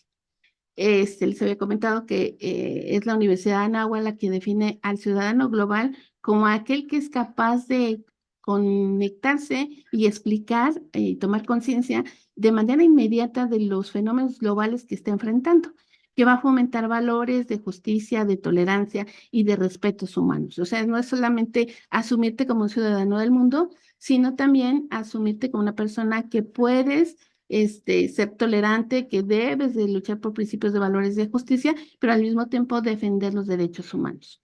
Vamos a tener algunos conceptos de estas dimensiones, que tenemos la conciencia global, la responsabilidad social y la acción social, la interculturalidad y la educación para la sostenibilidad. Ay, creo que sí tengo que quitar la pantallita porque no me sirve. Dentro de las metodologías que nosotros encontramos para que sean utilizadas en México para medir el concepto de ciudadanía global, encontramos los cuestionarios escala estandarizados, aquellos que utilizan la escala de ciudad global, los métodos de autoevaluación y entrevistas a profundidad y encuestas, estudios y entrevistas focales. En nuestro caso, nosotros estamos trabajando con la idea de medir el grado de sensibilidad de los docentes a nivel de educación superior, y en especial de utilizando un cuestionario aplicado por en educación secundaria por una autora en su tesis doctoral, Pastor García, de 2017, y una organización no gubernamental de la provincia de Zaragoza, también en 2017. Ese cuestionario se aplicó en línea por 30 días en el mes de septiembre del año pasado, y era un cuestionario de preguntas cerradas con preguntas bien documentadas de diferentes temas. Nuestro instrumento tenía como objetivo un estudio más amplio que tiene que ver con la educación para el desarrollo y en la ciudadanía global en los profesores universitarios. Se parte del concepto que la educación formal para el desarrollo se entiende como un proceso educativo formal o no formal, o inclusive intermedio, que nos va a permitir a nosotros generar conocimientos, actitudes y valores dirigidos a promover una ciudadanía global generada de una cultura que principalmente va a estar comprometida con las luchas sociales o con la lucha más que nada con la lucha de pobreza y la exclusión y promoviendo el desarrollo humano y sostenible. Consideramos, más bien la muestra fue la que la gente que en línea, tanto en Twitter y en los diferentes medios sociales que tenemos los docentes que participamos en estas instituciones de educación superior que formamos una red internacional de estudios en las organizaciones. En España tenemos, tuvimos 393 docentes que nos contestaron, hubo profesores de primaria y secundaria que nos contestaron, pero los excluimos porque nos interesaban solamente los profesores universitarios. Así es que en el caso de España fueron 393 los cuestionarios en línea que obtuvimos y en el caso de México fueron de 356. Eliminamos varios cuestionarios que se repitieron y varias de esas cosas, ¿no? Por otro lado, agrupamos las profesiones en ciencias sociales y jurídicas, ciencias de la salud, humanidades, tecnología y arquitecturas. Y en esta ocasión solamente trabajamos con la pregunta 17, que tiene que ver con cuál sería el conflicto que ellos, el problema más agraviante que tiene la sociedad. Y dentro de las opciones que nosotros les dábamos era guerras y conflictos armados, violación de los derechos humanos, terrorismo, desigualdad de género, degradación del medio ambiente, crisis económica y desempleo, desastres naturales, desigualdad entre países ricos y pobres, cambio climático, migraciones, corrupción política y falta de acceso a alimentos, y también les dimos la opción de ninguno. Sin considerar, ya dentro de nuestros resultados, es interesante comentarles que sin considerar el sexo y el campo de conocimientos, para los docentes de España, dentro de los principales problemas que tenemos, y ahorita les voy a mostrar el gráfico, ellos mostraban que les preocupaba el cambio climático, luego la degradación del medio ambiente y luego la violación de los derechos humanos. Para el caso de México era la crisis económica y desempleo, la violación de los derechos humanos y la degradación del medio ambiente. Esa sería nuestra gráfica. Si empezamos a considerar el sexo, en el caso de España, tenemos que a las mujeres les interesa más el cambio climático, la degradación del medio ambiente y la violación de derechos humanos, en tanto que a los hombres les preocupa más la crisis económica, la violación de los derechos humanos y la degradación del medio ambiente. ¿Qué pasa con México? Para México, el problema central para hombres, para mujeres va a ser el terrorismo, los desastres naturales y la crisis económica. En tanto que para hombres va a ser la crisis económica, la violación de los derechos humanos y los conflictos armados y guerras. Ya si lo vemos por disciplina, España, por ejemplo, nos presenta que en el caso de los docentes que agrupamos en el concepto de ciencia, vamos a tener que ellas les preocupa más los problemas de violación, en España, violación de los derechos humanos, crisis económica, degradación del medio ambiente. En tanto que a México, los problemas que le preocupan son violación violación de los derechos humanos, guerras y conflictos armados y crisis económicas. Vamos a empezar a ver cierta tendencia a que conforme se agrupan los ciudadanos por profesiones, tienden a tener respuestas más o menos parecidas. Para el caso de las ciencias sociales, en España, en conjunto los profesionistas sin diferenciar sexo, hablan de la crisis económica, la violación, la corrupción política. Para México, crisis económica, violación de los derechos humanos y corrupción política. Para las de ciencias de la salud, en España, son crisis económica, violación de los derechos humanos y corrupción política. Lo mismo va a suceder para México, para los especialistas de ciencia de salud, que son crisis económicas, violación de los derechos humanos y corrupción política. Para las humanidades, tenemos que para España se destacan nuevamente la violación de los derechos humanos, las crisis económicas y la degradación del medio ambiente. Lo mismo va a suceder con los profesionistas de humanidades en México. En tanto que para la área de arquitectura y tecnología, tenemos que a ellos les preocupa en primer lugar, tanto España para México, las guerras y conflictos armados, la violación de los derechos humanos y los problemas de degradación ambiental. Estas son algunas de nuestras referencias y bueno, los investigadores que participamos en este proyecto Está la doctora Teresa Ansas García, de la Universidad de Extremadura de España, la doctora Beatriz Sauz Áviles, que pertenece a la Escuela Superior de la Universidad Autónoma del Estado de Hidalgo, y tanto la doctora Gisela Llanet Espinosa, Verónica Velázquez y una servidora pertenecemos al Tecnológico de Estudios Superiores de Coacalco. Todas somos integrantes de una red que tenemos como 3 años trabajando en conjunto, que es la Red Internacional de Estudios en las Organizaciones. Y bueno, como conclusión, podríamos decir que este tipo de trabajos es un primer acercamiento, que tenemos algunas limitaciones, como por ejemplo, no sabemos todavía definir cuál sería como un margen aceptable, si la Puebla si son, o sea, si con las muestras no podemos generalizar nuestros resultados, porque pues son pocos los docentes que incluimos, la mayoría son de diferentes instituciones, pero nos parece interesante ver cómo por profesiones van convergiendo en ideas, en problemas en conjunto, ¿no? Y a lo mejor, si estos mismos profesores forman parte de investigaciones que tienen que ver con el medio ambiente y demás, a lo mejor esos serían como los temas que habría que abordar, ¿no? Cómo los profesores entrevistados van abordando en función de lo que ellos declaran como temas prioritarios, temas que posteriormente estarán investigando de ser profesores investigadores. Entonces nos quedan como muchas tareas por resolver. Agradecemos la oportunidad de este foro porque es algo que hicimos el año pasado, pero no nos habíamos atrevido a presentarlo en ningún lado porque hicimos también los estudios de factores principales y demás, pero para esta primera presentación quisimos presentar el análisis de las redes semánticas para, pues bueno, intercambiar y aprender de ustedes. Muchas gracias. Muchas gracias, Anabel, muy interesante. Y nos queda una ponencia y nos queda muy poquito tiempo. Si para seguir el horario debería de ser, tenemos 5 minutos o 6 minutos aproximadamente. Voy a pedir, por tanto, al último ponente que sea lo más breve posible. Su ponencia es la dimensión política de la ciudadanía transnacional digital, una nueva forma de participación de los inmigrantes internacionales. Y el ponente es Joselito Fernández Tapia, de la Universidad de la Sierra Soto. Adelante, Joselito. Buenas tardes a todos. ¿Sí me escuchan? Por favor, Anabel, quita... ¿Sí me escucha? ¿Sí me escucha? Sí, se te escucha, Joselito, sin problemas. Perfecto. Estaba pidiéndole a Anabel que quitara su presentación porque es la que estamos viendo, la última presentación. Joselito, ¿tú vas a utilizar un PowerPoint también? Sí, ahora voy a compartir. Vale, a ver perfecto. si me permite compartir. Permítame.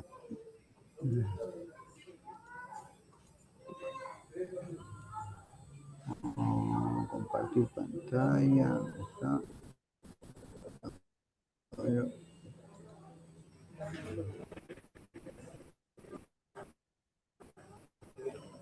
No me aparece compartir pantalla, tampoco como no aparece. Le envié Joselito, tenemos, la presentación yo también no sé si se escucha por otra de los que están escuchando, pero yo lo escucho mal, ¿eh? Hablen. ¿Por el chat? Y ya estamos descargando. Sí, ahora se ve ya. Darlo más rápido porque no me aparece para compartir, no me aparece habilitado. Ya está en la... Sí, está compartiendo ya. Te escuchamos. Bien, bueno, la presentación tiene, digamos, en sí, lo que voy a desarrollar es la parte política de en 2 términos, ¿no? Uno, en el sentido de que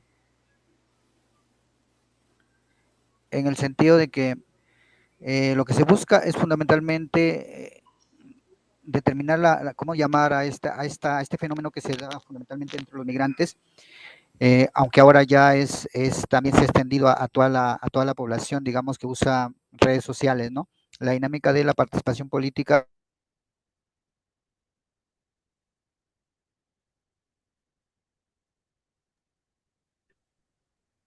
Se cortó.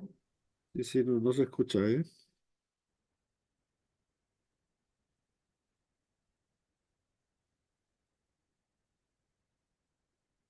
Joselito,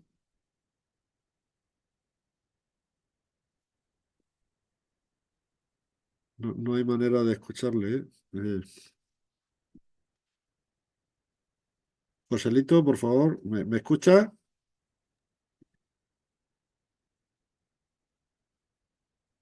Pues hay un problema para poder Sí. escuchar esta ponencia. ¿Ahora? Parece. Bueno, Joselito, ¿sí me escucha? ¿Sí me ahora sí, escucha? ahora sí le escucho.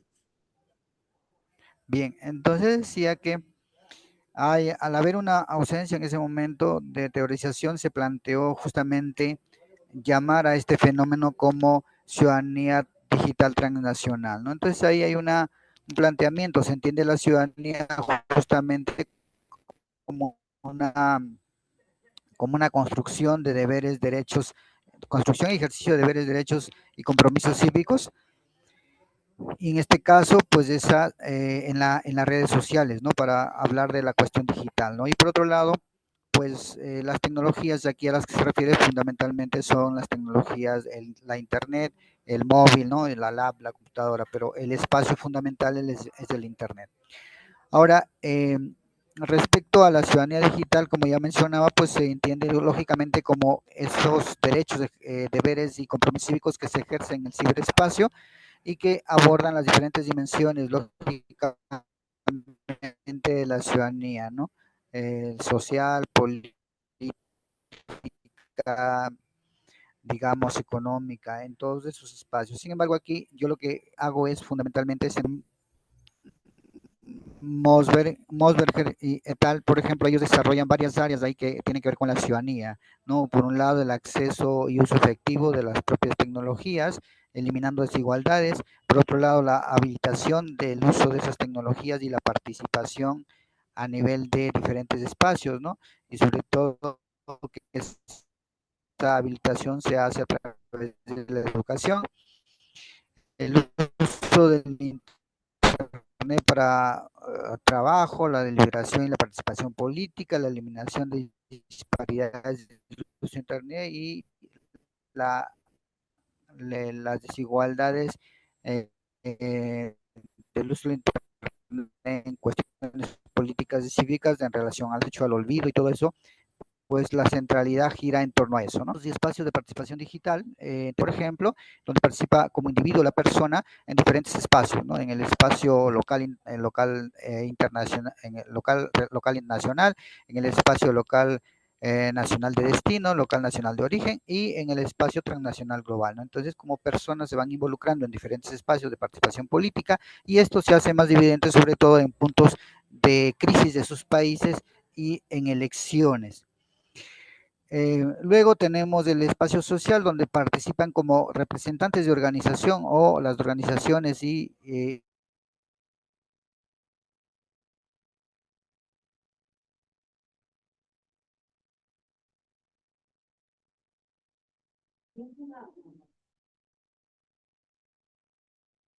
Joselito, de nuevo no se le escucha.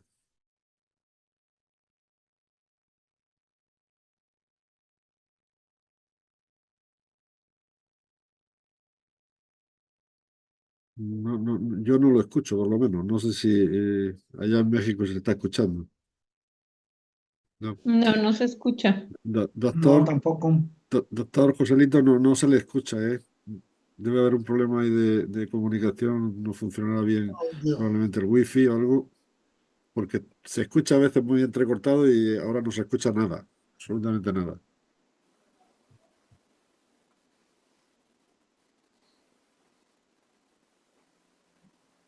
No sé qué hacer, porque estamos ya en el tiempo, estamos cumpliendo el tiempo que teníamos para el desarrollo de esta mesa. Y bueno, hay una cosa que pediría a la organización del Congreso. Estamos poniendo a veces presentaciones que casi no nos da tiempo a verlas. Probablemente si pudiéramos recoger todas las presentaciones, que cada uno de los ponentes nos las enviara y las pudiéramos poner a disposición de todo el mundo, sería bueno. O sea, de esa manera podremos refrescar un poquito después y leerlas con tranquilidad. puede ser una propuesta. Bueno, en cualquier caso, mientras que a ver si Joselito recuperamos la voz de doctor Joselito, y si no, no queda tiempo prácticamente, pero quisiera por lo menos hacer alguna pequeña reflexión, por lo menos preguntas sobre dos de las ponencias que no son las que hemos presentado desde España, son las que se han presentado desde México y me parecen muy, muy interesantes. Respecto del tema de las mañaneras, la verdad es que me ha sorprendido el número de mañaneras que se han realizado en los últimos 6 años, porque he sacado la media y sale una media de aproximadamente 240 mañaneras al año. Significa que si tenemos aproximadamente 260 días, que no son ni sábado ni domingo, pues prácticamente todos los días había mañaneras. Me ha sorprendido esa cifra. Y después, bueno, me cabe la duda, no sé si se puede responder o no, y además será difícil de responder rápidamente, si el formato yo no conozco exactamente, no he visto mañanera, he visto algunas, pero no he visto mañanera con frecuencia. Si el formato no se aproxima más a la propaganda probablemente que a la información y a la transparencia. Pero bueno, en cualquier caso, es una duda que me queda a mí. Y probablemente, pues bueno, pueda haber casi un cierto abuso de espacios de comunicación que es verdad que, por lo que he leído, allí podía ir cualquier periodista y replicar al presidente en cualquier momento, pero claro, la agenda la marcaba de alguna manera el expresidente de México. No sé si me cabe una reflexión y una cierta duda, pero bueno, en cualquier caso, esa duda está ahí. Por otro lado, lo que respecta Vale, a la ciudadanía ¿sí me global, escuchan, perdón? sí, se escucha perfectamente. Quería terminar también haciendo una reflexión sobre la ciudadanía global. Me parece que es muy interesante también. Probablemente tenga algún problema metodológico por el hecho de Listo. recoger encuestas a través de, tanto en España como en México, a través de vía online, que a veces tenemos índices de no respuesta importantes y tenemos además sesgos que vienen producidos porque unos contestan y otros no contestan.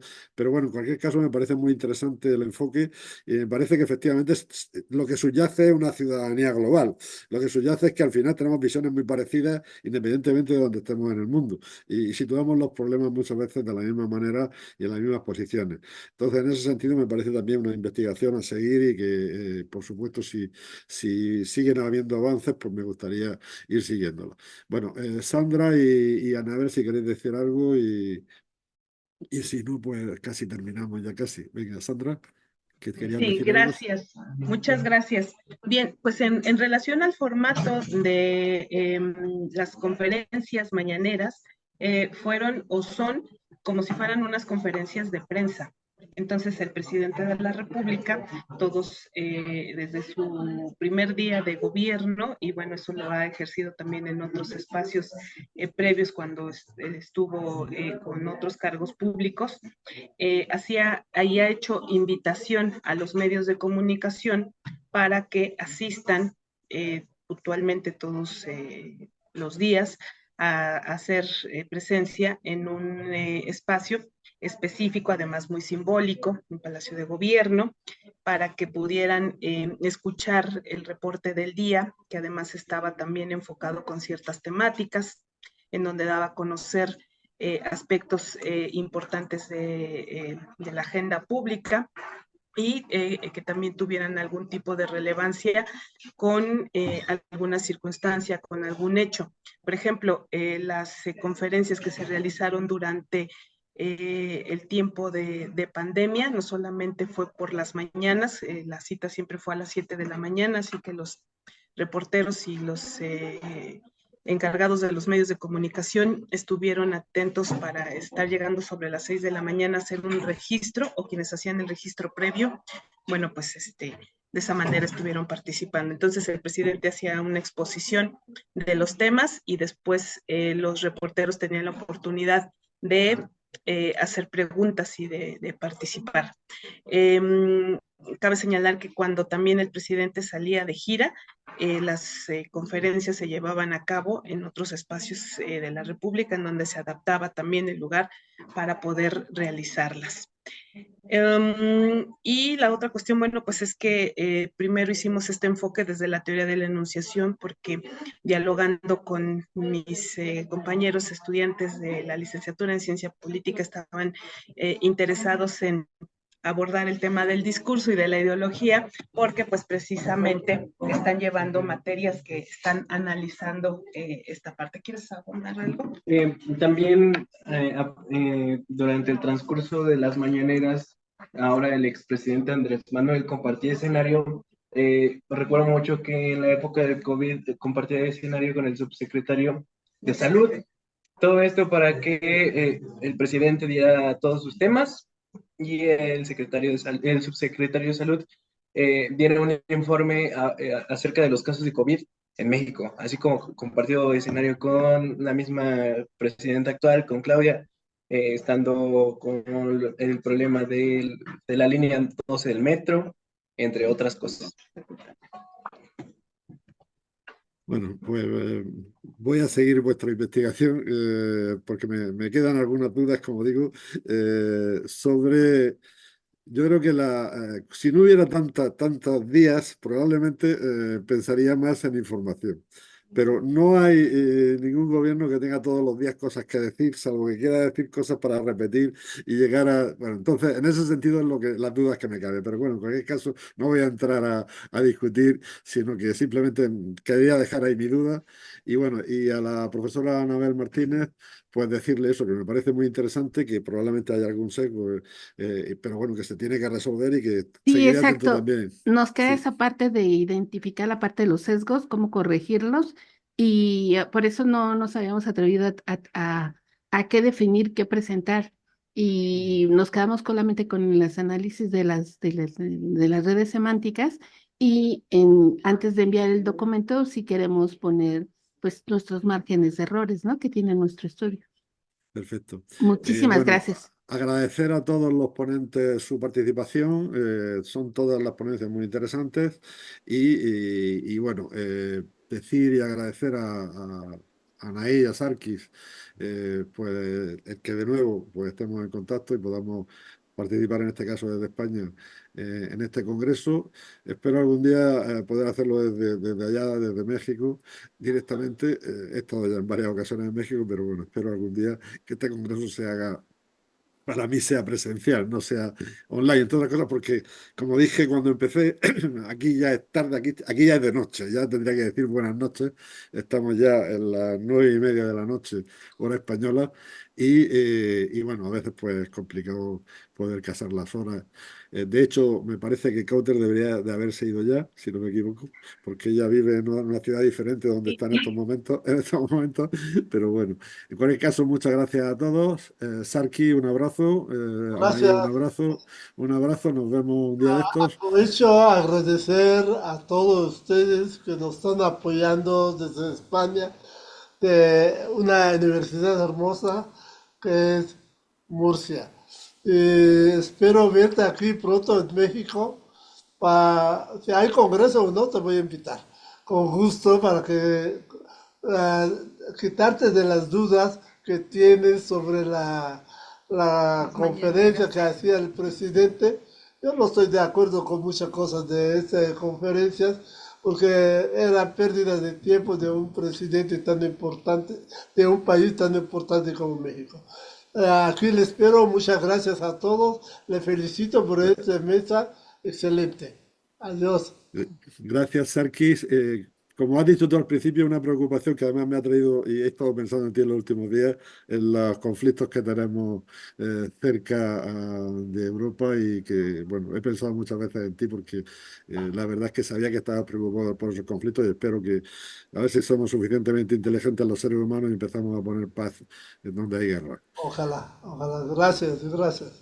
Muchas gracias.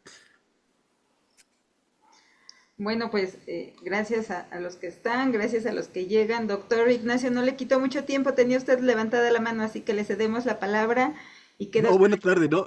A mí también se me quedaron muchas dudas. Primero felicitar a la mesa de comunicación política y de marketing. Y justo eran preguntas sobre la parte de polarización, pero bueno, Bueno, ya no, si quieres habrá otro hacerlas, momento. si tenemos tiempo, lo que pasa es que ya hemos pasado de la hora, pero las contestamos sin ningún problema, Ignacio. Bueno, rapidísimo, porque yo también estoy arriesgando el tiempo de mi mesa.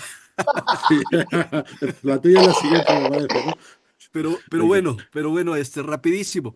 Si pensamos en los políticos como empresarios que ven oportunidades en términos electorales y en términos políticos, y normalmente la teoría política diría, pensemos en el votante mediano, en el punto medio.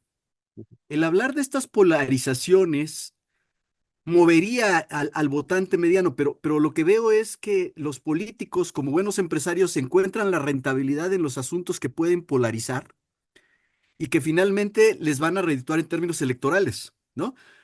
Está muy ad hoc en términos también de las mañaneras, o sea, eran los mecanismos de comunicación política de la mercadotecnia, de cómo venden su producto estos empresarios y cómo en determinado momento observan las condiciones económicas o políticas hacia dónde se está moviendo el mayor número de electores. Y la pregunta iba en el sentido de si ellos refuerzan, ya lo decía el colega de España, ellos refuerzan a partir del discurso esa polarización, o bien pueden llegar a crear la polarización como tal, que posiblemente podría ser el caso de AMLO. Esa era la pregunta, por ahí iba. Antonio, ¿quieres contestar? Pues iba dirigida para cualquiera de los colegas de España que habló sobre polarización. Bueno, si Antonio no contesta, creo que contesto yo. Efectivamente, yo creo que la clase política crea polarización y utiliza la polarización para obtener rentabilidades electorales. Hay algunos temas que podrían ser temas donde se pudieran poner perfectamente de acuerdo y sin embargo se convierten en temas polarizantes. Y esos temas polarizantes al final terminan haciendo que los votantes vayan hacia los extremos. Y ese es el peligro. El peligro está en todo esto unido a la democracia, a cómo preservamos la democracia. Desgraciadamente en Europa se está produciendo una tendencia a que haya cada vez más en las elecciones pues votantes que votan a un extremo o votan a otro. Hace un par de días se produjeron las elecciones en Austria y por primera vez en la historia ha ganado un partido que es un partido de la extrema derecha que fue fundado en su momento por oficiales nazis. Bueno, eso en Europa después de la Segunda Guerra Mundial.